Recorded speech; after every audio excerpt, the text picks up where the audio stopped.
welcome to episode 4 of Hey Girl Hey. I'm Amy. And I'm Grace. So, as you know, we start off with story time normally.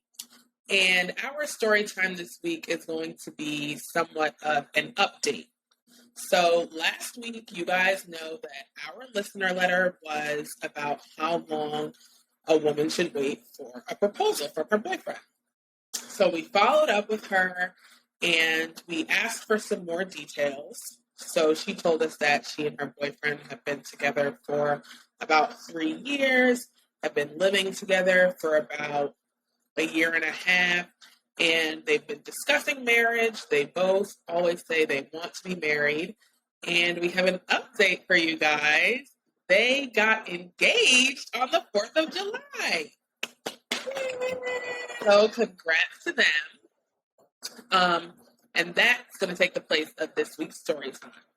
So, Brianna, what are we discussing this week? What's our weekly topic?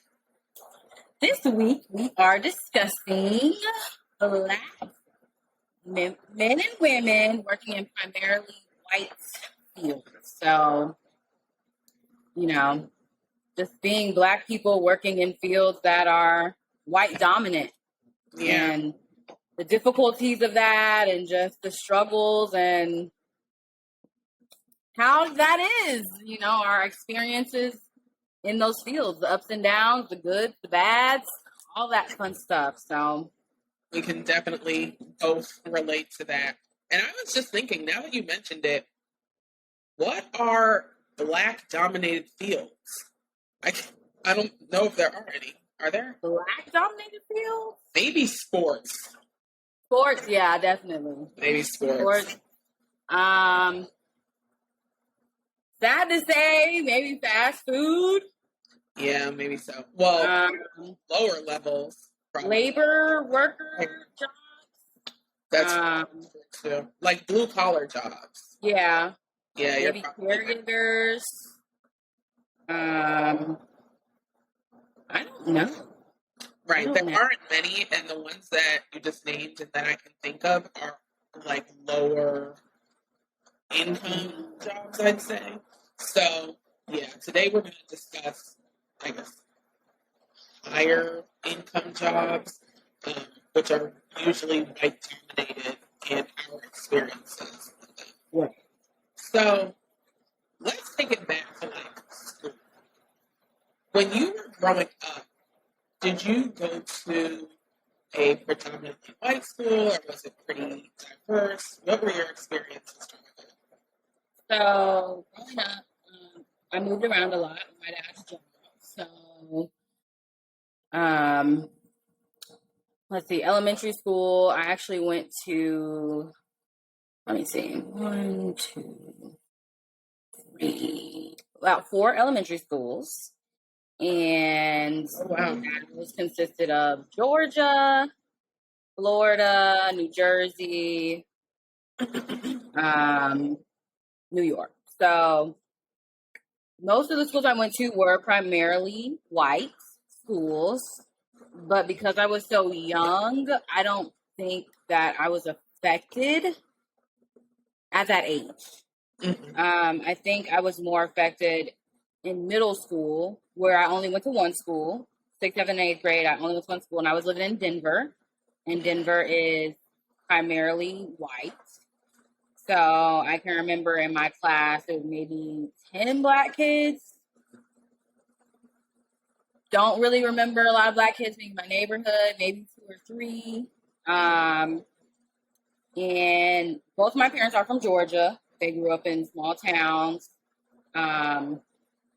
I think mixed communities, but they obviously hung around Black kids because they're in their 50s, and Black and white kids didn't really play together during that time.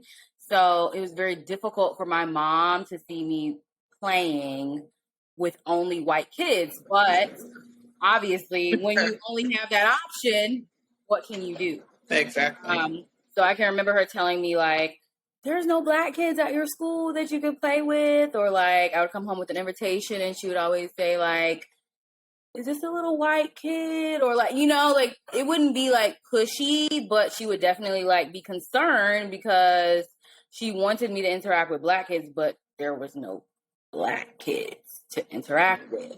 Right. So we joined Jack and Jill, and I know some of you probably don't know what Jack and Jill is, but it is a organization for Black families where you are kind of usually in suburban areas where they're white dominant and Black families get together. We do community service. We do, they expose you like colleges, different stuff like that. So that is where I got most of my Black interaction from. And a lot of those families' parents were working in white dominant fields. Yeah. So I think that was where I was most affected. And then in high school, we moved back to Atlanta and my school was way more diverse. So that is where I got my interaction with everybody, but I hung around mostly Black kids. So it was mixed, but K through 8th, I would say more white. 9th through 12th, definitely more Black. So you definitely had experiences in both sorts of environments. And mine was kind of the same. Like, I went to the same school from the time I was 4 to the time I was 16. Oh, wow. And it was majority white by far. So when I was 4 in kindergarten all the way through 6th grade, the school had maybe 15 Black kids in the whole school. There were maybe 4 per grade, maybe 5, 6. And in 7th grade, they considered that high school, and hundreds of new kids came in, but not one of the new students was Black. So the same kids that I was in elementary school with, I went to high school with, and, we were all pretty close because, Black people tend to stick together if there aren't many of us. But I am from Harlem, so my parents had me in neighborhood programs like figure skating, soccer, and after-school programs. And obviously, Harlem is majority Black. That's changing now for the gentrification. But I still got exposure to various sets of people.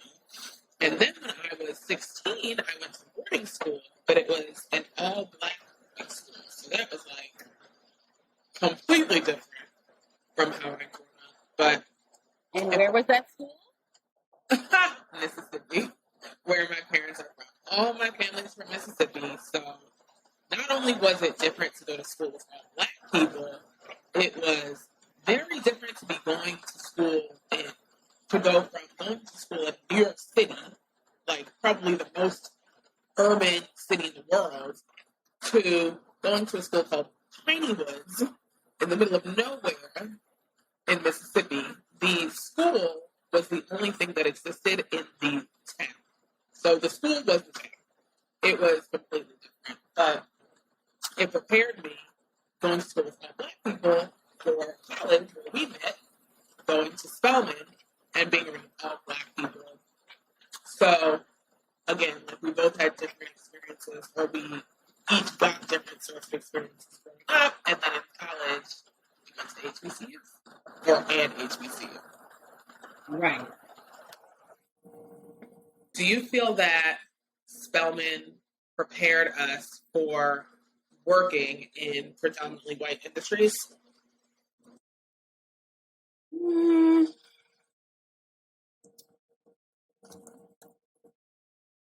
I don't know. I think that maybe yes and no. I think that Spelman's curriculum was definitely difficult.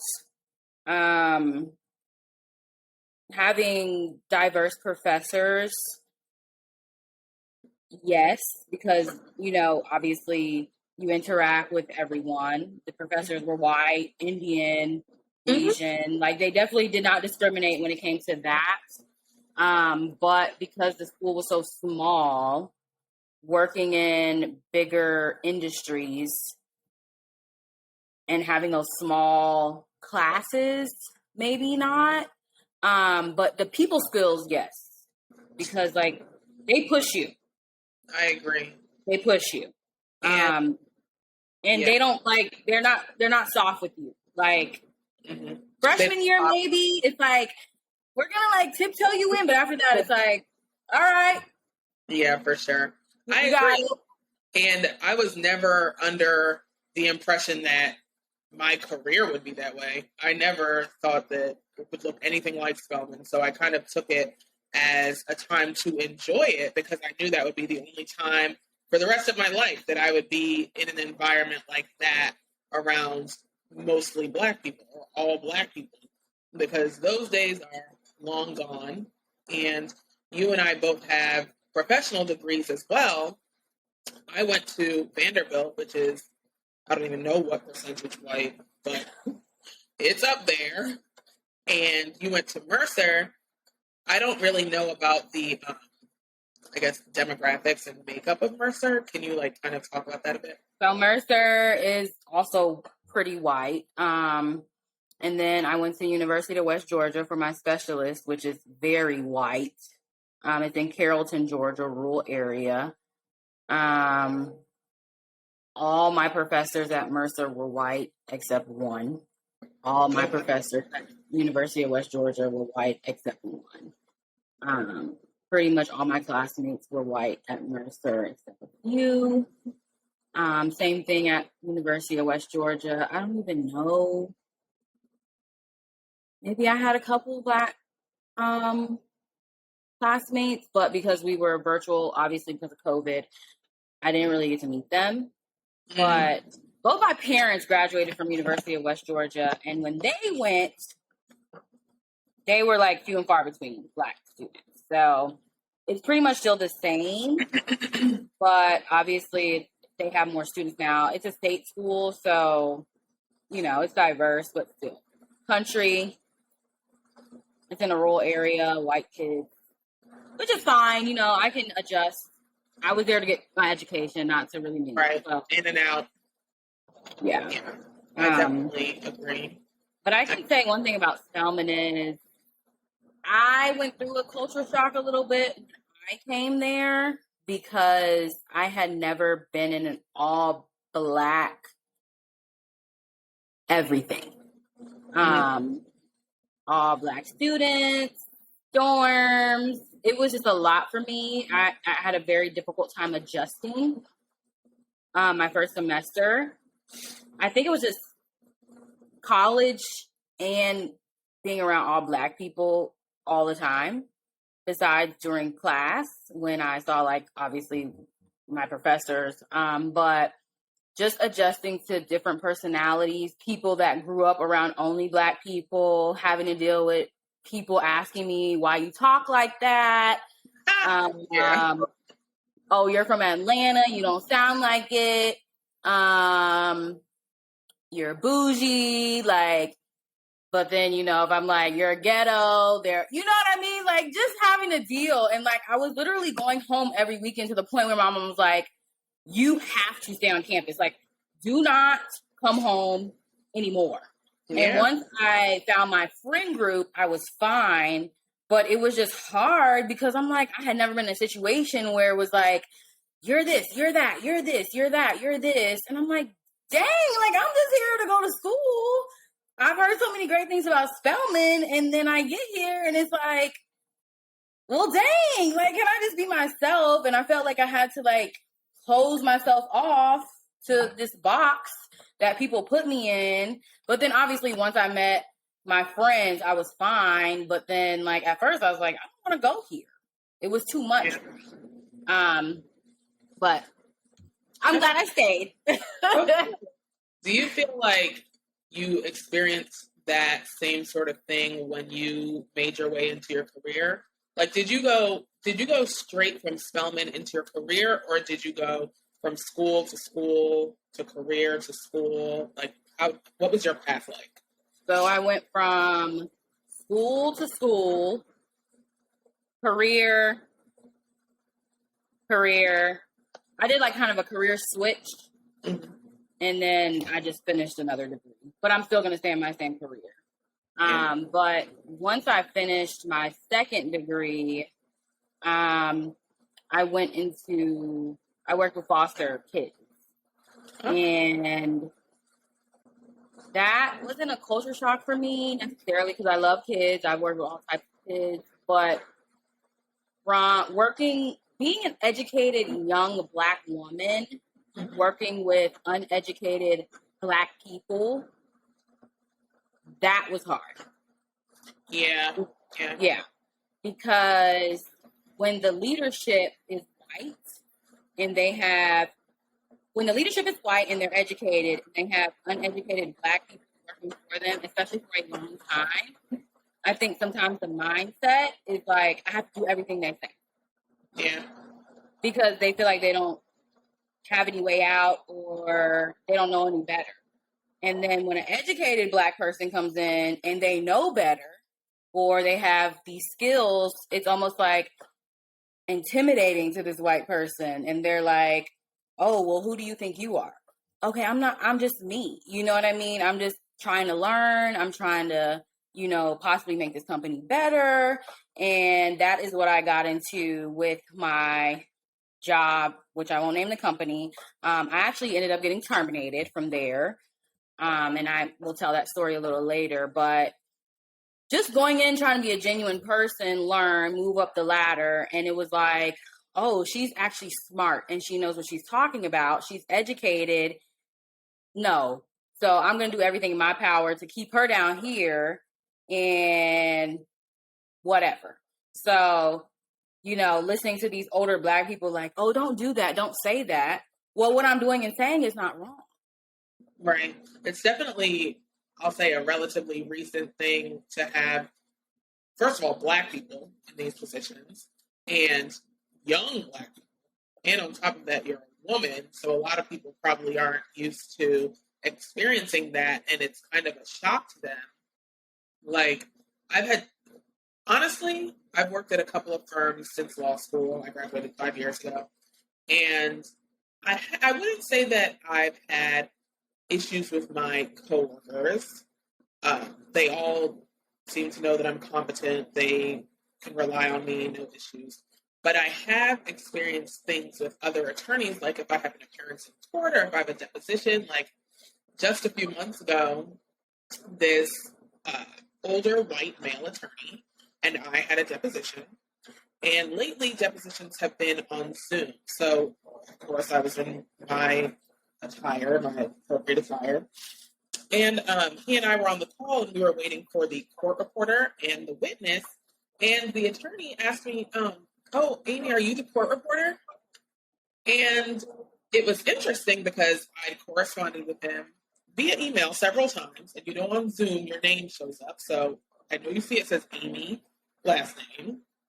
And I said to him, no, what makes you say that? Why would you think that?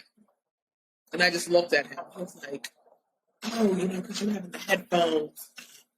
I just didn't know the court reporter usually wears headphones. And I said, yeah, but we're on a Zoom call, so I think a lot of people are using headphones. And he just didn't have anything to say because he obviously was assuming that because I'm Black and a woman, I was the court reporter, because I wouldn't say that most court reporters that I have worked with are Black, but by far the majority are women. So that just goes to show, like, of course, he was expecting someone white, probably older, in my place, but no, it's me. And I've also had clients say, like, oh my God, you look so young. Are you old enough to be an attorney? And it's like, I'm here, so I'm old enough. I'm the attorney. Hello. Attorney, surprise. So, and that comes from not even just my clients, just any client, just being surprised about my age, I guess. It's an interesting experience. Yeah, I get that too. Like, parents will call the school. I told you guys previously, I'm a school counselor, so I am on the phone a lot with parents, angry, happy, whatever. They call for everything. And, I'll talk to them. Obviously, I'm professional because it's a professional job. And they'll call and they'll want to meet. And so I'll say, I'm available at this time. Come on Tuesday at 10, and I'll meet them up in the office, and they'll come in and they'll be like, I'm here to see Miss Brooks. And I'll be like, I'm Miss Brooks. And they will be looking at me like, you're Miss Brooks? You're the person I was talking to on the phone? Like, oh. Do you think that their shock is that you're Black or that you're on the younger end? I think it's both. I think it's the fact that, like, oh, I think sometimes if they're not Black, it's like, one, she's Black. Two, she's professional. She's not being ratchet and ghetto on the phone with me. Yeah, because ratchet and ghetto. Knows how to speak professionally. But also, like, oh, you're my kid's counselor. So maybe I should be nice to you because my kid goes to this school, like, and then like afterwards they'll be like, oh wow, like you're just so kind, or like you're so, and obviously you can't knock people for previous interactions they've had with certain populations of people, but you also cannot judge a whole group of people based on a few interactions. Like, I've had horrible interactions with some white people, Asian people, whatever. But I also don't look at every white person and be like, oh, or like, dang, I got to deal with them. Like, I'm still nice. I'm still, until you cross me, then I'm like, okay, So I just think it's just, every situation is different, but definitely being young and Black and working in a leadership position, especially in a school where you have to you deal with kids, you deal with parents, you deal with people who have worked in a school for years, and they might be the secretary, and now you're over them, or you ask them to do something, and they're like, they have to do it because it's their job, but then they don't really want to do it because you're 30 and telling them what to do, and they're 55. They don't like it. They've been a secretary for 30 years. That's not my problem. Like, I don't have anything to do with that. Like, just do it and keep it moving, Exactly. So, what about do you have, I guess just to explain the setup, do you have co-counselors who are around your same age, or are they older, I guess maybe younger? How is your interaction with them? So I have one co-counselor right now. We just got an allotment for another co-counselor that was just hired, and she is in her 40s. She's white woman.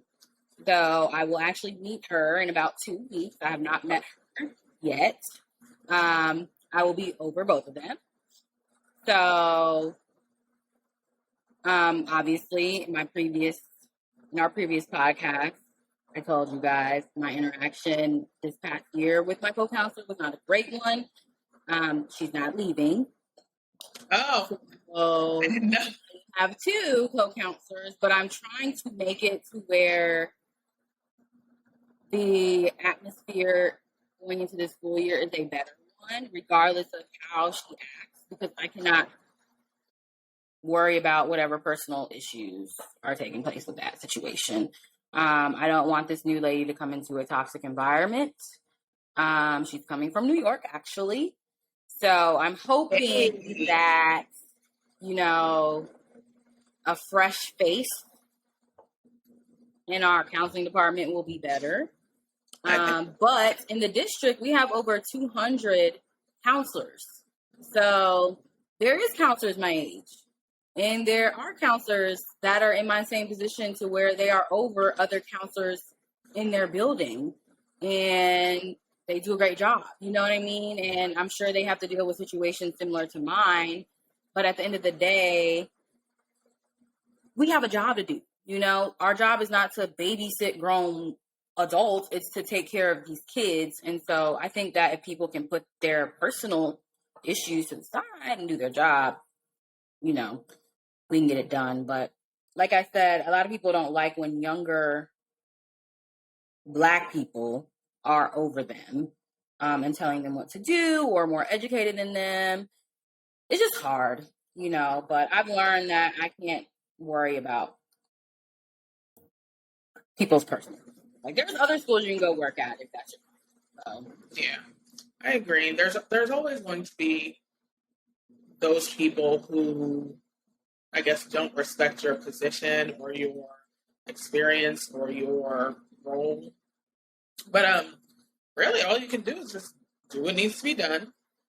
I haven't really experienced much of that lately, but I have had people under me, and fortunately, they've never really given me like pushback or attitude. But what you're saying is not a foreign concept at all.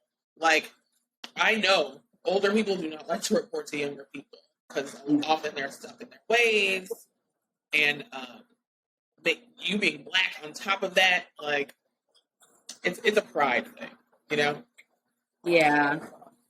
Yeah. And even still, I think that just watching my dad my dad's pretty much been in a leadership position since I was a little girl. And he's done it with such grace. And I think I've adopted that at the end of the day, if you can tag team with people and not micromanage with people, just be likable, and realize that we all have lives up. This is a job at the end of the day. And if I die tomorrow, somebody will be here. They're going to be like, she was nice, That's right. like, she was a great counselor. We really like her. But hey, can you post that position online so that we can get somebody here in her place? You know what I mean? And if people can realize that, I mean, at the end of the day, it's like, we could go so far if people weren't in competition with each other all the time. Yeah. And that's working as a team and making people feel like they're a contributor or a teammate and they're not just like some person below you. Yeah. That goes for all races and all ages. But as far as like being in like a predominantly white field, I think education is definitely a predominantly white field. Just because I think, like you said, a lot of fields are predominantly white. Just because I think when talking to some black people, they don't necessarily value education as much as white people do. I even have people like tell me, why do you keep going to school? Like, how many more degrees can you get?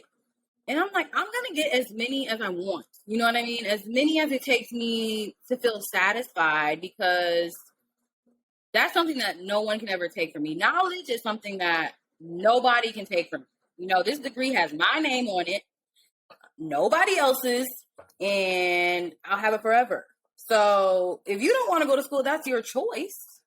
But at the end of the day, don't knock me for my decision. If you are cool with what you're doing, I'm not going to knock you for it, but don't knock me for doing what I do.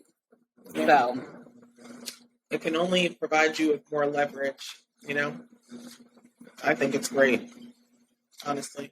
And I was saying, not only do I definitely understand where you're coming from with people asking, like, getting so many degrees, because you do have several degrees. I haven't experienced that. I do only have 2 degrees total. So it's not like I've been back to school, but also like in terms of access, a lot of people, and this can be like generally said, not only with education, a lot of people who do not have access to something like to disparage it. So someone may not have the opportunity to get several degrees, so they may say, like, why do you want to do that? Why do you need to do that? And the issue is they can't do that for whatever reason, whether it's money or they don't have the drive or they don't have access to resources to attend school to get several degrees. So they may try to like be downplaying what you're doing. Yeah, I realize that too. It doesn't bother me. Yeah. Like, dang, like, why do you care so much? Do what they want to do. You're not hurting anybody else, so. Right, and obviously, to work in the field that I work in, I have to have a degree. Right, exactly. So I actually have 2 minimum to work in my field. Right. And obviously, to increase my compensation, I have to have multiple. So. Right, and we like the money. Okay. But seriously. No, for real. So. Okay, so what's our takeaway about working in predominantly white fields? What are some, I guess, things we can keep in mind to make our experiences as positive as possible? I think just, I don't think either of us are. I don't think I let stuff get under my skin. I used to. When I first started in the field, like, oh my God, they were so mean to me. Why don't they like me? But as I've been in the profession years now, it's like I've just learned to let stuff roll on my back and stay focused, do my job, go home, like whatever. But for those of you who are struggling in a field, just keep working, don't don't do things in vain. I say, don't let stuff go in vain. Don't let people get under your skin. Because it's, don't take stuff so personal, because people do stuff because there's something wrong with them, not you. And I think we're in a progressive world, so Black people are constantly moving up in the different fields, especially like law, medical field, education. So if you have a desire to get into those leadership positions, superintendent positions, and doctors, lawyers, don't give up. Don't let anybody talk you out of it. Always, keep working. Because we need you. We need our little Black babies to see Black leaders, and not just out here rapping and in sports. Because that's one thing that I always tell the kids at school. Like, they'll come in, I'll be like, what do you want to be when you grow up? I want to play basketball. Okay, well, that's fine. You can play basketball, but let's look at the statistics. It's like 1 in every 500,000 that go to the NBA. You know what I mean? You need other options. Not to say that you won't go to the NBA, but what happens if you don't?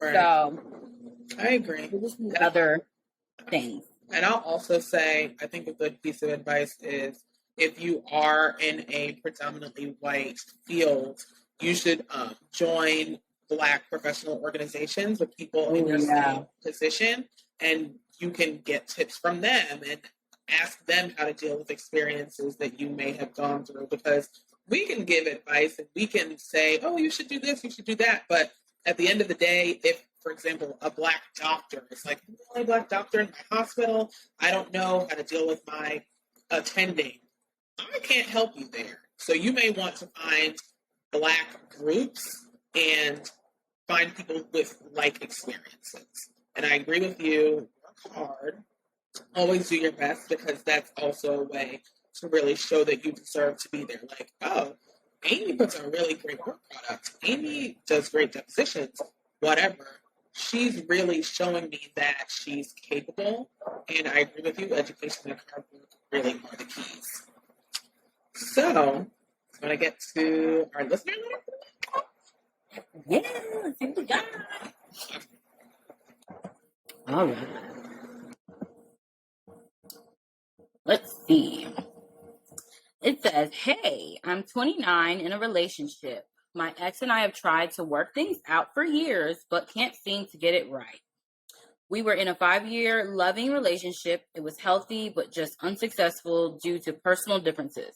Lately, I've been thinking more and more about him and wondering if I should give it another try. I love the man I'm currently with. He's intentional and treats me like a queen.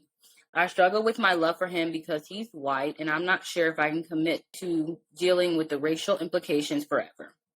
I'm very pro-Black. LOL.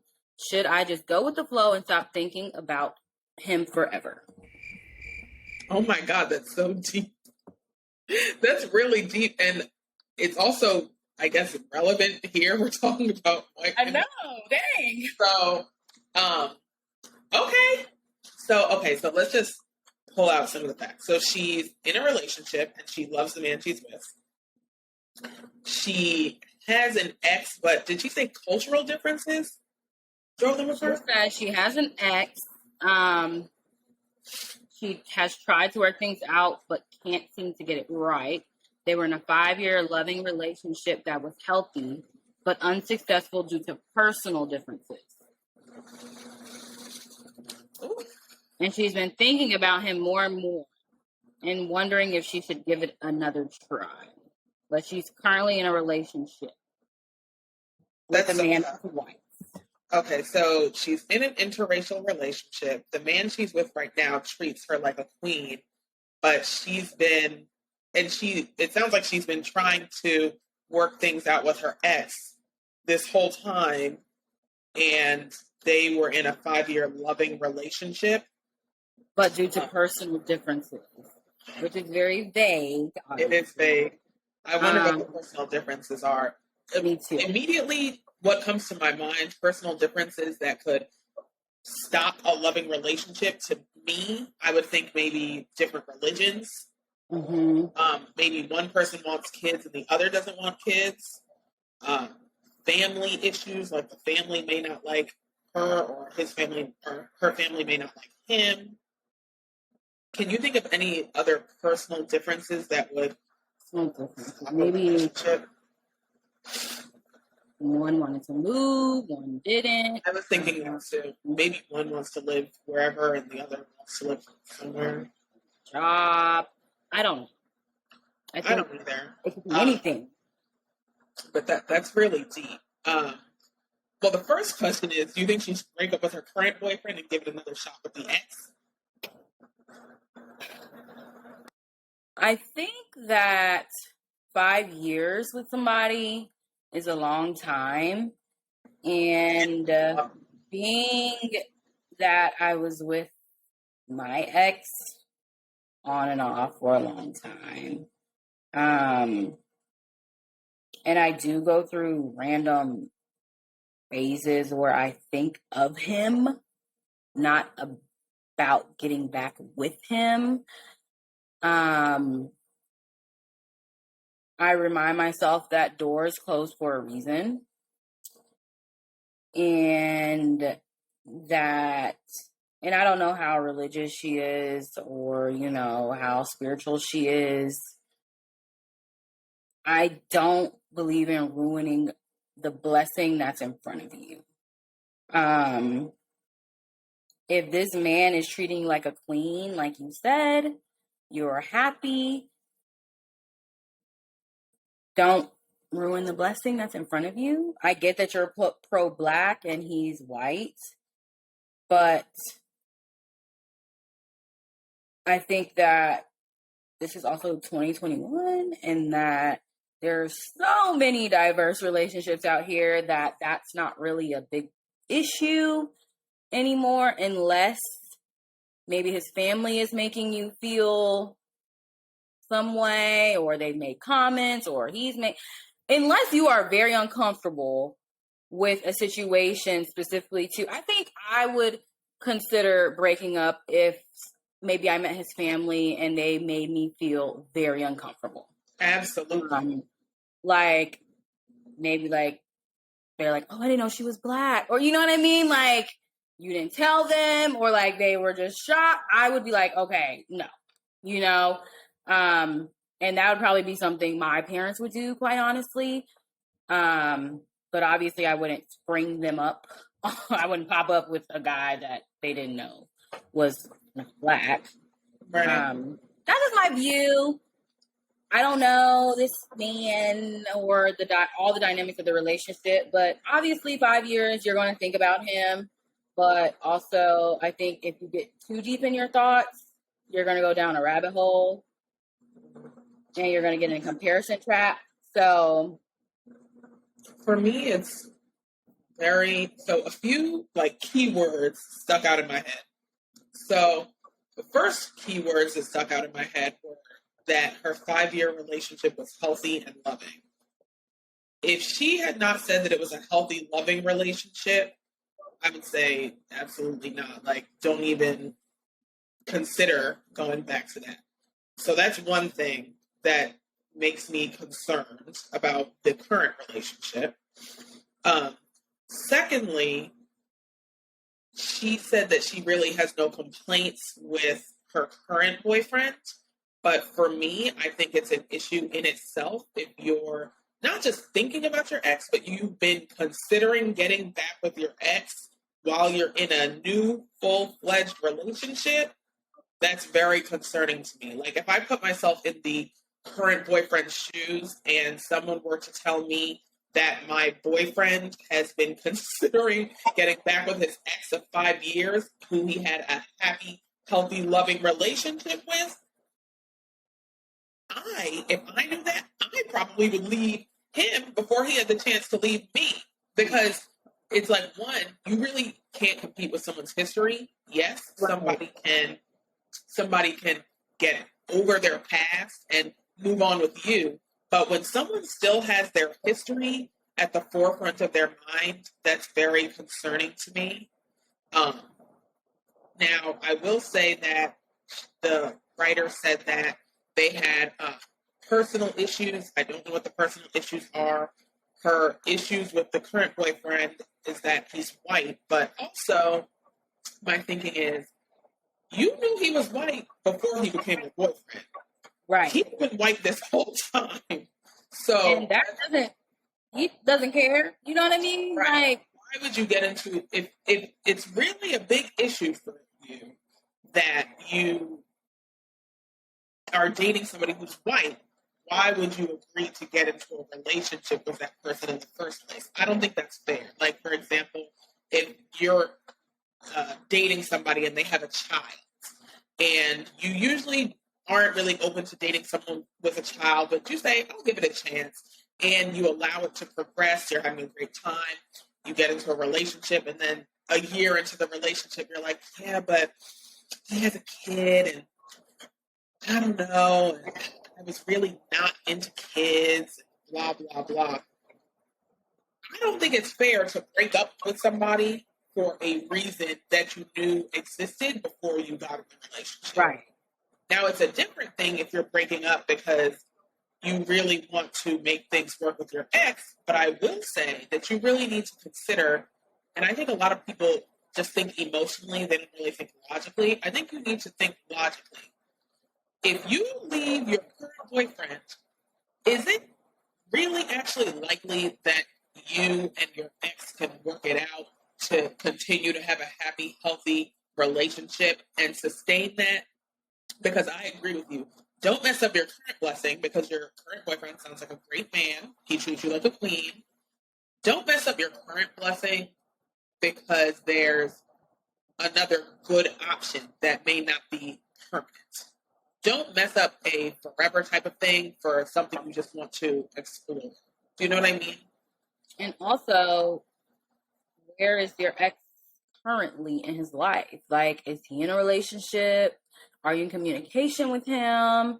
Does he even want to be with you? You know what I mean? Like, are you breaking a relationship with this man and potentially putting yourself in a situation to be disappointed because the feeling is not mutual, you know? And that's why I said don't send yourself down a rabbit hole and then you're at a loss on both ends. You've lost your current boyfriend and your ex don't want you either. Right, now you have nobody. Don't want that. I think that she should sit down and like really think about, first of all, think about who she wants. Because in my opinion, if it's your ex who you really want, and even if you're not sure that it can work out for the long term, if you really want your ex, I don't think it's fair to be stringing this man along. Like, just because, I mean, we've all had men who treat us amazingly, but sometimes he's just not it. Right. Just because he treats you like a queen doesn't mean he's your king, okay? You know, thanks, but you're not it. If you really think that your ex is the one, I wouldn't even be stringing this current boyfriend along because that's not right. And just be honest with him. Like, I don't see a future, a long-term future with you, and let him go. You know what I mean? Obviously, it's going to hurt him, but you're being honest. And I think we even talked about that in one of our other podcasts when we were talking about ghosting. You know, if people were just honest about what they feel, you can appreciate. I can appreciate honesty all day. Like, I like you. You have been good to me. I appreciate it. But my heart is telling me that this is not going to work. You know what I mean? And my heart is somewhere else. Yeah. And I'm sorry. You know what I mean? And like, yes, it's gonna hurt him and he'll be sad for a little while, but he'll be okay. Like, you know what I mean? And he'll move on. But at the end of the day, I don't think you should be laying up at night considering getting back with your ex, and this man is over here treating you like a queen, like you say, and you're going back and you're forth in your head about don't ex on him. You know, it's like you're playing both sides of the fence. So yeah, you really need to consider where you want to be.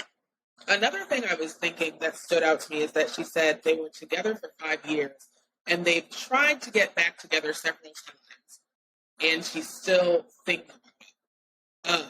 Another thing that you have to consider is, why have you not been able to work it out several times?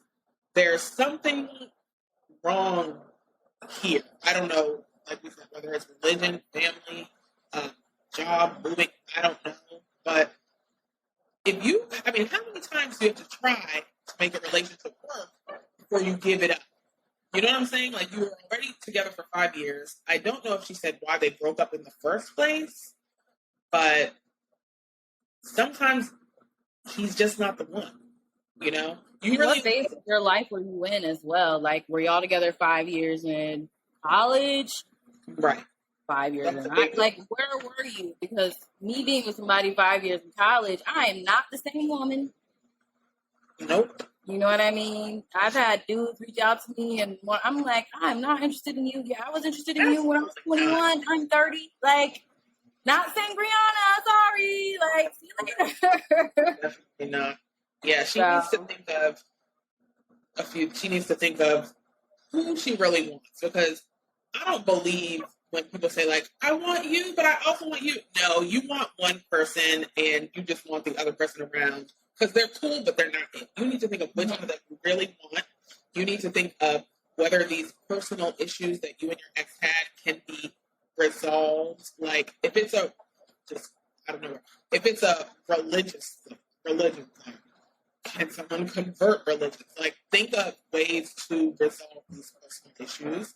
And then you also need to think about your current boyfriend. Like, he doesn't deserve to be strung along. So as soon as you know who you want, you need to make that move. And you need to have that conversation. But first, you need to talk to yourself and really think about what you want and what you need to do. Because only you know what you need to do. Okay. Let us know, girl. For sure. I love to get these updates. Thank you to our last letter writer giving us the update. Congratulations on your engagement again. We're very happy for you. And hopefully this writer will give us an update on what she decides to do. But yeah, that's it for this week. Be sure to follow us on Instagram at heygirlhey.pc. Email listener letters to heygirlhey.pc@gmail.com. Subscribe to our YouTube channel. Yes. Is it just heygirlhey.pc? Yeah. No, it's not heygirlhey.pc. It's just heygirlhey. Okay, so yeah, you can also find the link in the bio of the Instagram. Write us letters, reach out to us. We love hearing from you. And is that everything for us? Yep. Okay. That's all. Bye, girl. Bye. Bye, y'all.